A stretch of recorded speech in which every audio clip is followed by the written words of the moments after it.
তীব্র গরমে চারপাশে ক্লান্তির ছাপ। তারপর হঠাৎ এক পশলা বৃষ্টি যেন স্বস্তি এনে দিল। বৃষ্টি স্নাত সকালে শিউলির ঘ্রাণে শুরু হোক আপনার সকাল। শুভ সকাল দর্শক, আমন্ত্রণ কেওয়া স্টিল নিবেদিত সকাল 24-এ। আজ মঙ্গলবার 9 আশ্বিন 1431 বঙ্গাব্দ এবং 24 সেপ্টেম্বর 2024 খ্রিস্টাব্দ। আজকের আয়োজনে আপনাদের সঙ্গে আছি আমি অতসী সেন। দর্শক চলুন সকাল সকাল দেখে নিয়ে গেল 24 ঘন্টার আবহাওয়ার তথ্য এবং আজকের দিনের আবহাওয়ার পূর্বাভাস।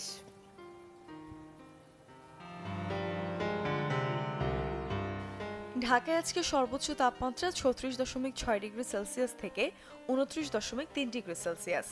রাজশাহীতে সর্বোচ্চ তাপমাত্রা 36.6 ডিগ্রি সেলসিয়াস এবং সর্বনিম্ন তাপমাত্রা 29 ডিগ্রি সেলসিয়াস। রংপুরে সর্বোচ্চ তাপমাত্রা 38 ডিগ্রি সেলসিয়াস এবং সর্বনিম্ন 29.2 ডিগ্রি সেলসিয়াস। ময়মনসিংহের আজকে সর্বোচ্চ তাপমাত্রা 37.1 ডিগ্রি সেলসিয়াস এবং সর্বনিম্ন তাপমাত্রা 28.5 ডিগ্রি সেলসিয়াস। সিলেটের সর্বোচ্চ তাপমাত্রা 36.5 ডিগ্রি সেলসিয়াস এবং সর্বনিম্ন তাপমাত্রা 27.9 ডিগ্রি সেলসিয়াস। চট্টগ্রামের সর্বোচ্চ তাপমাত্রা 33.4 ডিগ্রি সেলসিয়াস এবং সর্বনিম্ন তাপমাত্রা 26.6 ডিগ্রি সেলসিয়াস। খুলনার সর্বোচ্চ তাপমাত্রা 33.2 ডিগ্রি সেলসিয়াস এবং সর্বনিম্ন তাপমাত্রা 28.7 ডিগ্রি সেলসিয়াস। বরিশালের সর্বোচ্চ তাপমাত্রা 32.2 ডিগ্রি সেলসিয়াস এবং সর্বনিম্ন তাপমাত্রা 27.3 ডিগ্রি সেলসিয়াস। দেশের সর্বনিম্ন তাপমাত্রা বান্দরবানে 25 ডিগ্রি সেলসিয়াস। দেশের সর্বোচ্চ তাপমাত্রা দিনাজপুরে 38.6 ডিগ্রি সেলসিয়াস। দেশের সব বিভাগের কিছু কিছু জায়গায় অস্থায়ীভাবে দমকা হাওয়া সহ হালকা থেকে মাঝারি ধরনের বৃষ্টি বা বজ্রসহ বৃষ্টি হতে পারে। সেই সাথে দেশের কোথাও কোথাও মাঝারি ধরনের ভারী থেকে ভারী বর্ষণ হতে পারে। আজ সারা দেশে দিন এবং রাতের তাপমাত্রা 1 থেকে 2 ডিগ্রি হ্রাস পেতে পারে।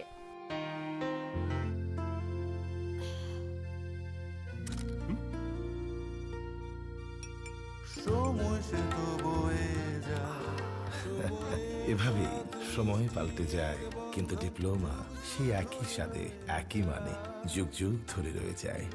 New Dairy Excellence in Quality.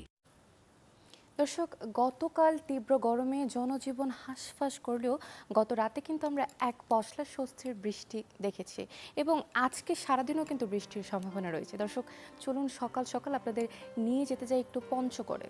সেপ্টেম্বরের শেষে দিকেই কুয়াশা পড়তে শুরু করে উত্তরের জেলাগুলোতে, কিন্তু এবার অনাবৃষ্টি আর তীব্র গরমে প্রভাব পড়ছে কৃষিকাজে। এ বিষয়ে আরও জানাতে পঞ্চগড় থেকে যুক্ত হচ্ছেন আমাদের সহকর্মী হোসেন রায়হান। রায়হান, শুভ সকাল। আমরা যেমনটি দেখতে পাচ্ছি যে আপনি এই মুহূর্তে পঞ্চগড়ে রয়েছেন এবং যেমনটি আমি আমার দর্শকদের বলছিলাম যে প্রতি বছর আসলে আমরা দেখি যে কুয়াশা পড়ে, এর ফলে কৃষিকাজ স্বাভাবিক গতিতেই চলতে থাকে, কিন্তু এবছর গরমের কারণে কৃষিকাজ বিঘ্নিত হচ্ছে। আসলে সার্বিক পরিস্থিতি কি পঞ্চগড়ে আমাদের জানাবেন? ধন্যবাদ অতসী আপনাকে। আসলে আপনি জানেন যে বাংলাদেশের শেষ প্রান্তে অবস্থিত পঞ্চগড় জেলা। এই পঞ্চগড় জেলাকে শীতপ্রবণ জেলা হিসেবে পঞ্চগড়ের মানুষ জানে এবং সারা দেশের মানুষই জানে। এই জেলায় আগাম শীতের আবির্ভাব ঘটে, কিন্তু বিগত 3 বছর থেকে ব্যতিক্রমধর্মী আবহাওয়া বিরাজ করছে এই অঞ্চলে। বিশেষ করে শীতের সময় শীতপ্রবণ এবং গরমের সময় অতিরিক্ত গরম। গত 2 বছর ধরে পঞ্চগড়ের আবহাওয়া এরকম বিরাজ করছে। আপনাকে জানিয়ে রাখি যে গত বছর কিন্তু এই সময় পঞ্চগড় জেলায় শীতের আমেজ শুরু হয়েছিল, অর্থাৎ ভোর থেকে কুয়াশা দেখা যাচ্ছিল এবং মানুষের মধ্যে একটা আলাদা পরিবর্তন লক্ষ্য করা যাচ্ছিল যে শীত আসছে। তো এবার গত 2 মাস ধরে কিন্তু পঞ্চগড় জেলায় বৃষ্টিপাত নেই এবং তীব্র খরতাপ এবং মানে যেটাকে বলবো অসহনীয় অবস্থা। বিশেষ করে এখানে যে নদ নদীগুলো আছে সেগুলোরও কিন্তু পানি টানি সরে যাচ্ছে, শুকিয়ে যাচ্ছে। প্লাস যে আবাদি যে জমি, এই জমিগুলোতে কিন্তু আপনার পানি থাকার কথা, সেইগুলো কিন্তু পানি নেই এবং যার কারণে কিন্তু এবার একটা বড় ধরনের বিপর্যয় কৃষিতে আসতে পারে। বিশেষ করে ধান চাষের ক্ষেত্রে এটি হবে। প্লাস এখানে এই অঞ্চলে কিন্তু প্রচুর সবজি আবাদ হয়। এই সবজিগুলোও কিন্তু এখন মানুষ আগাম যে সবজি করেছে শীতের সবজি, বৃষ্টির অভাবে কিন্তু এই জমি ক্ষতিগ্রস্ত হচ্ছে। আমরা আবহাওয়া অধিদপ্তরের সঙ্গে কথা বলে যেটি জানিয়েছি, তারা বলছে যে আসলে বৈশ্বিক এক একটা প্রভাব বিরাজ করছে আবহাওয়ার মধ্যে, যার কারণে কিন্তু বৃষ্টিপাত খুব কম হচ্ছে। তারা আশা করছে যে আগামী মাসের প্রথম সপ্তাহের দিকে কিন্তু বৃষ্টিপাত হতে পারে। সেই ক্ষেত্রে আবহাওয়া একটা ব্যতিক্রমধর্মী অবস্থা পরিলক্ষিত হচ্ছে। তো আসলে এখানে পঞ্চগড় জেলায় তো আসলে ভারী কোনো শিল্প কলকারখানা নাই, চা বাগান আছে। এখানকার যারা সাধারণ মানুষ তারা মাঠে কাজ করে, পাথর তুলে জীবন জীবিকা নির্বাহ করে। এই সব মানুষগুলো রোদে খরায় তারা কিন্তু তাদের জীবন জীবিকা বিপর্যস্ত হতে বসেছে।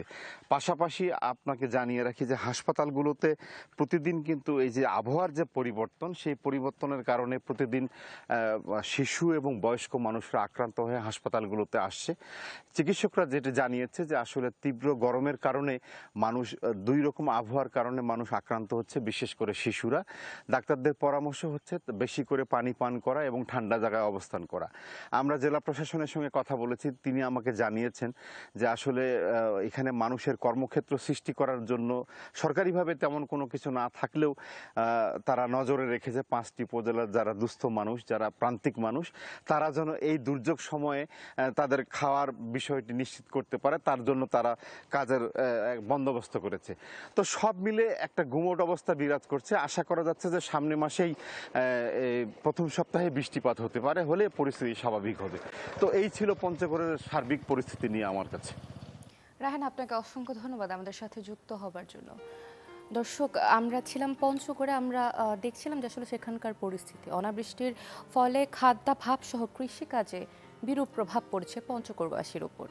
এছাড়াও হাসপাতালও নানা ধরনের রোগে আক্রান্ত হচ্ছে। তবে একটি আশার বিষয় হচ্ছে যে আগামী সপ্তাহে বৃষ্টির সম্ভাবনা রয়েছে এবং আপাতত তো বৃষ্টির আশায় বুক বেঁধেছে পঞ্চগড়বাসী। দর্শক, চলুন, যেহেতু শীত আসছে, একটু শীতের খবর দিই। সকাল সকাল প্রকৃতি দিচ্ছে শীতের আগমনী বার্তা। শীতের আগাম সবজি উঠতে শুরু করেছে বাজারে। শীতের সবজির আরও খবর জানাতে নওগাঁ থেকে সরাসরি যোগ দিচ্ছেন আমাদের সহকর্মী হারুনুর রশিদ চৌধুরী। হারুন, শুভ সকাল। আমরা যেমনটি দেখতে পাচ্ছি আপনি সবজি বাজারে রয়েছেন এবং শীতের সবজির কিন্তু অন্যরকম একটি বিষয় থাকে। বাজারের পরিস্থিতি কি কেমন দেখছেন, সব পরিস্থিতি আমাদের জানাবেন। আসলে প্রাকৃতিকভাবে পরিবেশটা এমন যে এখন আসলে নির্দিষ্ট কোনো সময়ের জন্য বা নির্দিষ্ট কোনো মৌসুমের জন্য এই সবজিগুলো আসলে আর উৎপাদন হয় না। বছর জুড়েই প্রায় সব ধরনের সবজি পাওয়া যায়। তবে বিশেষ কিছু সবজি থাকে, যেমন হচ্ছে আপনার ফুলকপি, বাঁধাকপি, মূলা, এই ধরনেরগুলো আসলে শীত আসবার ঠিক আগেই বাজারে আসে। এটি ঠিক ব্যতিক্রম নয়। আমরা আজকে দেখতে পাচ্ছি যে বেশ কিছু এই শীতকালীন যে সবজিগুলো সেগুলো আসলে আমদানি হয়েছে। পালং শাক উঠেছে, মূলা উঠেছে এবং বাঁধাকপি এবং ফুলকপি যেগুলো আছে সেগুলো কিন্তু উঠেছে। তবে সেগুলোর দাম কিন্তু বেশ খানিকটা আকাশচুম্বী বলা চলে। বিশেষ করে আমরা যদি ফুলকপির কথা বলি, একটি জায়গা আমরা দেখেছি আসলে অল্প পরিসরে, সেখানে আমরা দেখেছি যে 90 টাকা কেজির কথা বলা হচ্ছে। অর্থাৎ একটা ফুলকপির দামই প্রায় 90 টাকা। যেহেতু বড় সাইজের ফুলকপি দেখেছি, একটি আসলে 1 কেজি হবে আর কি। মূলার দাম কিছুটা কম আমরা এখানে শুনতে পেলাম যে 25 টাকা করে কেজি পাইকারি বাজারে। যদিও বা এটি খুচরা বাজারে যখন যাবে আসলে তখন আসলে এটির দাম 5 টাকা করে কিন্তু বাড়বে বলে আমরা আসলে দেখেছি।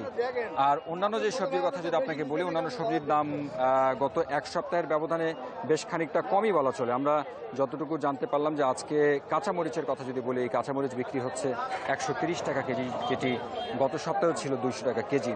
বেগুন বিক্রি হচ্ছে 50 টাকা, অর্থাৎ 10 টাকা কমেছে গত সপ্তাহের থেকে। আজ গত সপ্তাহে ছিল 60 টাকা কেজি। করলা বিক্রি হচ্ছে 40 টাকা কেজি, গত সপ্তাহে এটি ছিল 60 টাকা কেজি, অর্থাৎ কেজিতে এটি 20 টাকা কিন্তু কমেছে। এছাড়া আলু, দেশি যে আলু, সেই আলুটা আসলে এখন বিক্রি হচ্ছে 56 টাকা, যেটি ছিল 65 টাকায়। এটিরও দাম কিন্তু বেশ খানিকটা কমেছে। আজকে ভোর থেকে আসলে এখানে বৃষ্টি হচ্ছিল নওগাঁয়, যার কারণেই বাহির থেকে যারা কৃষক আসেন এখানে কাঁচা তরি তরকারি বিক্রি করবার জন্য, তারা কিন্তু আসতে পারেননি। এখনও বেশ খানিকটা মেঘলা আকাশ, বৃষ্টি হবে ভাব, যার কারণে আমদানি খানিকটা কম, মানুষজনের আনাগোনা খানিকটা কম। যদিও বা যারা আসলে খুচরা ব্যবসায়ী আছেন তারা কিন্তু এই পাইকারি বাজার থেকে কিনে নিয়ে গিয়ে বিক্রি করেন, তারাই মূলত আজকে এসেছেন এখানে কিনবার জন্য এবং তারা কিন্তু নিয়ে যাচ্ছেন। সবকিছু মিলিয়ে আসলে বলা চলে যে পরিবেশ সবকিছু ঠিকঠাক থাকলে হয়তো আরও এক সপ্তাহ পরে এই শীতের যে সবজিগুলো আছে সেগুলো আমদানি আসলে বাড়বে এবং তার সঙ্গে সঙ্গে যে দাম সেটিও কিন্তু কমে আসবে। হারুন, আপনাকে অসংখ্য ধন্যবাদ আমাদের সাথে যুক্ত হবার জন্য।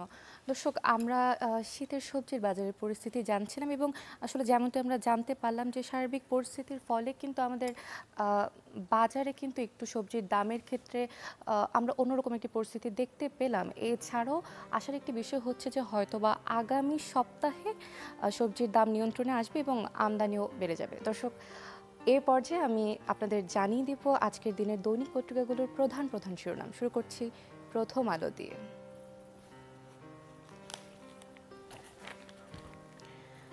দর্শক, প্রথমেই রাঙামাটিতে চলে যাব। রাঙামাটি অনেকটা স্বাভাবিক, আতঙ্ক কাটেনি খাগড়াছড়িতে। অবরোধের শেষ দিনেও খাগড়াছড়িতে যানবাহন চলেনি, তবে রাঙামাটিতে পরিস্থিতি অনেকটা স্বাভাবিক হয়ে আসছে। ডিজিটালের নামে বিপুল ব্যয়, তবু সূচকে পিছিয়ে বাংলাদেশ। আইসিটি বিভাগ 15.5 বছরে 25,000 কোটি টাকার প্রকল্প নিয়েছে, সুফল কম, অনিয়ম দুর্নীতির অভিযোগ। সেই সাথে সংস্কার সহযোগিতা অগ্রাধিকার, আসতে পারে ভারত প্রসঙ্গ। ডক্টর ইউনূস বাইডেন বৈঠকে আজ এমনটাই ঘোষণা এসেছে। ইসলামপন্থীদের নিয়ে নির্বাচনী ঐক্যের চেষ্টায় জামায়াত। দর্শক, এই ছিল আজকের প্রথম আলোর সংবাদ শিরোনামগুলোতে। এবং যেমনটি আসলে দর্শক যেমনটি আমরা বলছিলাম যে রাঙামাটি অনেকটা স্বাভাবিক এবং আতঙ্ক কাটেনি খাগড়াছড়িতে, এবং এই পরিস্থিতি কাটিয়ে ধীরে ধীরে স্বাভাবিক হচ্ছে পার্বত্য অঞ্চল। আরও খবর জানাতে খাগড়াছড়ি থেকে যোগ দিচ্ছেন আমাদের সহকর্মী নুরুচ্ছাফা মানিক। শুভ সকাল। আসলে পার্বত্য চট্টগ্রামে আসলে কি পরিস্থিতি আমাদের জানাবেন, কি অবস্থা এখন?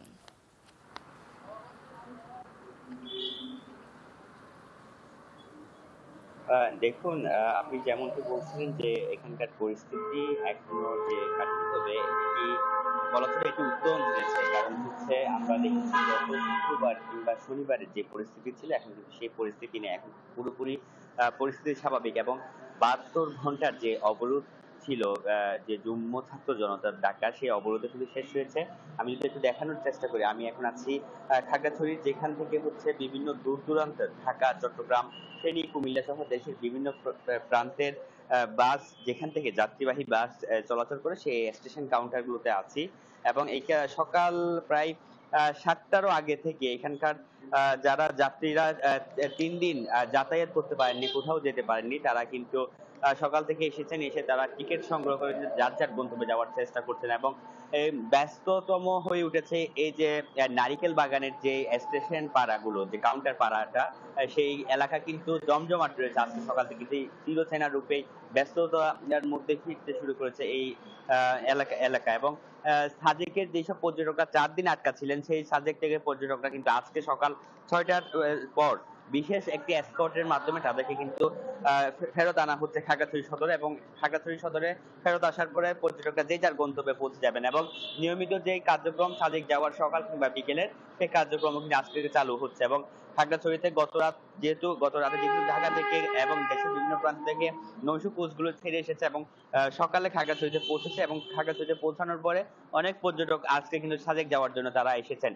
এবং বলা চলে যে থমথমে গুমোট পরিস্থিতি ছিল খাগড়াছড়িতে গত শুক্র শনিবার, সেটি অনেকাংশে কেটে গেছে এবং মানুষ পুরোপুরি স্বাভাবিকতার দিকে ফিরতে শুরু করছে। এবং রোববার থেকে খাগড়াছড়িতে আমরা দেখেছি, গত রোববার থেকে যে পুরোপুরি যে কর্মব্যস্ততা, মানুষের সাধারণ জীবনধারায় ফেরা, সেটি ফিরতে শুরু করেছিল মানুষ। এবং গতকাল সোমবার যে হাটবারের দিন ছিল, সেই হাটবারের দিনেও কিন্তু পাহাড়ি বাঙালিদের বাজারে উপস্থিতি ছিল কিন্তু স্বাভাবিক অন্যান্য সময়ের মতো। তো বলা চলে যে খাগড়াছড়ির যে পরিস্থিতি, সেই পরিস্থিতি কিন্তু এখন পুরোপুরি স্বাভাবিক। মানুষ কিন্তু তাদের যে দৈনন্দিন স্বাভাবিক জীবনযাত্রা, সেই জীবনযাত্রায় ফিরতে শুরু করেছে। এই ছিল আমার কাছে খাগড়াছড়ি থেকে খবরাখবর।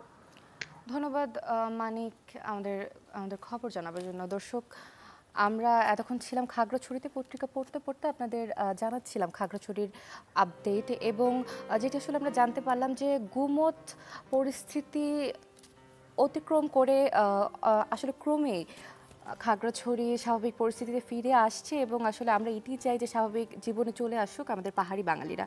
দর্শক, এই পর্যায়ে আমি দৈনিক সমকালের প্রধান প্রধান শিরোনামগুলো পড়ব।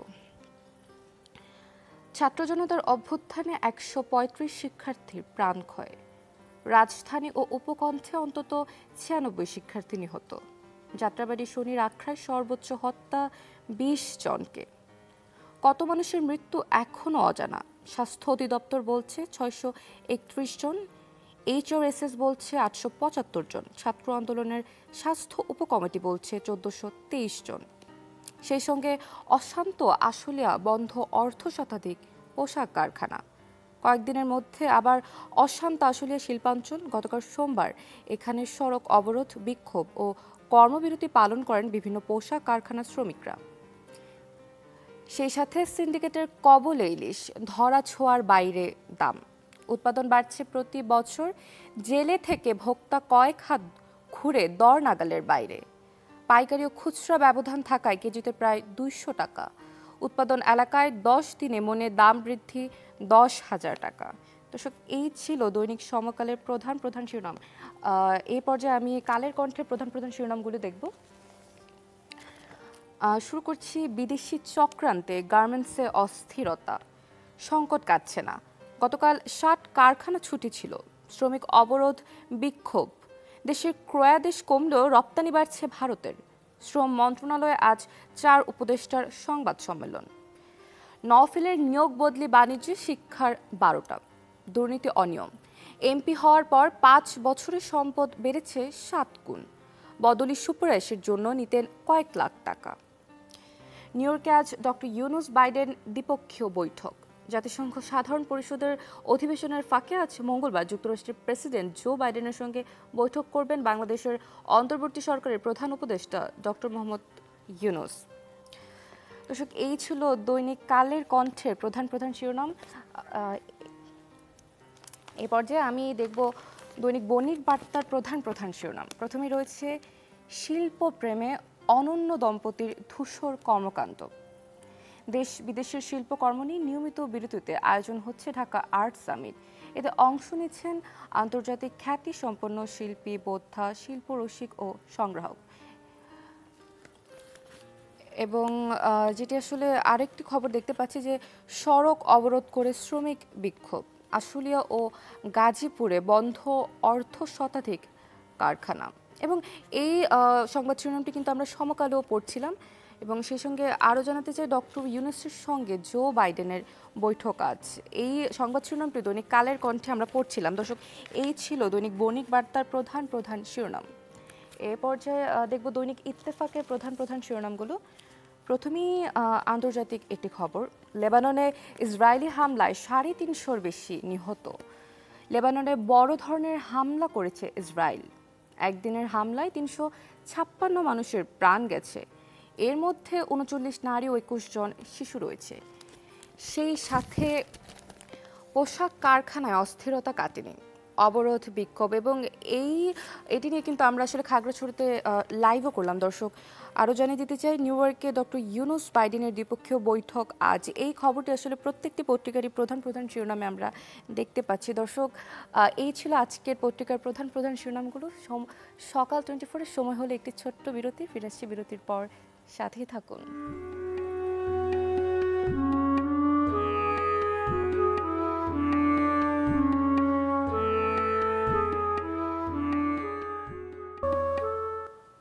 আবার আমন্ত্রণ কেউ স্টিল নিবেদিত সকাল 24-এ। আপনাদের সঙ্গে আছি আমি Atasi Sen. Corn, milk, coconut আর বাটারের দুর্দান্ত কম্বিনেশনে ইয়াম্মি ক্রাঞ্চি টেস্টের পপার। বেশি ফান নিয়ে এখন 25 গ্রামের বিগ ফান প্যাকে। দর্শক, এই পর্যায়ে আমি আজকের এই সুন্দর সকালে বিশেষ বিশেষ ব্যক্তিদের জন্মদিনের শুভেচ্ছা জানিয়ে দিতে চাই এবং দেখে নেব আজ কোন কোন বিশেষ ব্যক্তির জন্মদিন। 1898 সালের এই দিনে জন্মগ্রহণ করেন নোবেল বিজয়ী অস্ট্রেলীয় জীববিজ্ঞানী স্যার হাওয়ার্ড ফ্লোরি। 1945 সালে অ্যান্টিবায়োটিক আবিষ্কারে অবদান রাখার জন্য জীববিজ্ঞানে নোবেল পুরস্কার লাভ করেন। 1938 সালে তারা প্রাকৃতিক অণুজীব বিরোধী রসায়নের উপর গবেষণা শুরু করেন। প্রথমত লাইসোজাইমের উপর কাজ করার পর অ্যান্টিবায়োটিকের উপর কাজ শুরু করেন। 1896 সালের এই দিনে জন্মগ্রহণ করেন মার্কিন সাহিত্যিক ফ্রান্সিস স্কট কি ফিটজেরাল্ড। তিনি একাধারে ছিলেন ঔপন্যাসিক, প্রাবন্ধিক, চিত্রনাট্যকার ও ছোট গল্পকার। তাঁর সৃষ্টিকর্মগুলোর মধ্য দিয়ে তিনি জ্যাজ যুগ পরিভাষাটিকে জনপ্রিয় করে তোলেন। জীবদ্দশায় তিনি 4টি উপন্যাস, 4টি ছোট গল্প সংকলন এবং 165টি ছোট গল্প প্রকাশ করেন। তাঁকে বিংশ শতাব্দীর অন্যতম সেরা মার্কিন লেখক বলে গণ্য করা হয়।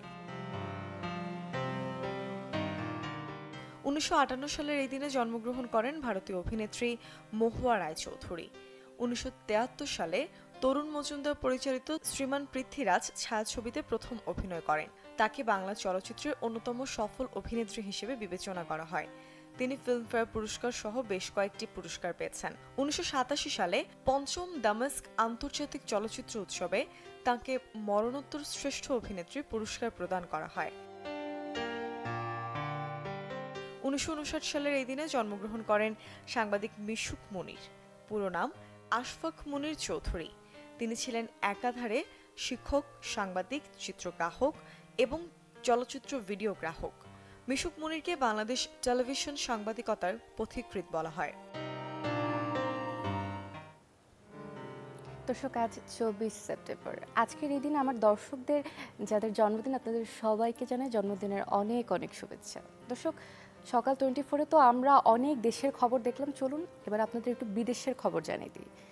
জার্মানির মিউনিখে চলছে বিশ্বের অন্যতম বড় মেলা অক্টোবর ফেস্ট। শনিবার থেকে শুরু হয়েছে আয়োজন। 2 সপ্তাহ ধরে চলা ফেস্টে অংশ নিতে বিভিন্ন প্রান্ত থেকে আসছেন দর্শনার্থীরা। মোহাম্মদ শামসুজ্জামান উদয়ের তথ্যচিত্রে দেখে নিন বিস্তারিত। বিয়ারের টেন্টের ভিতর ঐতিহ্যবাহী বাভারিয়ান পোশাক পরে দৌড়ে ঢুকছেন দর্শনার্থীরা। জার্মানির মিউনিখে অনুষ্ঠিত অক্টোবর ফেস্টের উদ্বোধনী অনুষ্ঠানের চিত্র এটি।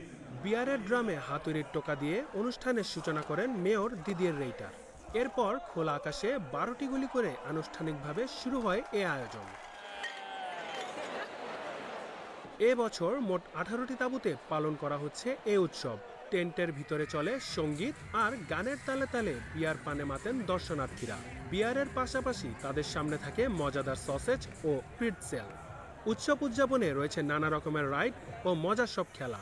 বিয়ারের টেন্টগুলোতে জায়গা রাখতে মাসখানেক আগেই বুকিং দিতে হয় অনলাইনে।